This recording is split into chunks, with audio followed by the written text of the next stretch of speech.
পেঁয়াজের মধ্যে গাঁজা পাচার, প্রায় 5 কুইন্টাল গাঁজা উদ্ধার হলো পুলিশি অভিযানে। জাতীয় সড়কে দুটি গাড়ি থেকে বিপুল পরিমাণ গাঁজা উদ্ধার করলো পুলিশ ও স্পেশাল টাস্ক ফোর্স। বুধবার সন্ধ্যায় বেলদা শ্যামপুরা বাইপাস এলাকায় পুলিশের জালে ধরা পড়ে একটি প্রাইভেট গাড়ি ও একটি লরি।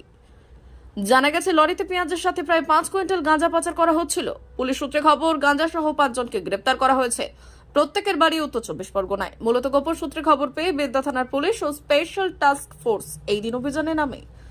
সন্দেহজনক গাড়ি দুটি আটকে তল্লাশি চালায় তারা। লরিতে বোঝাই ছিল পেঁয়াজ, তার ভেতরে থরে থরে সাজানো ছিল গাঁজার প্যাকেট।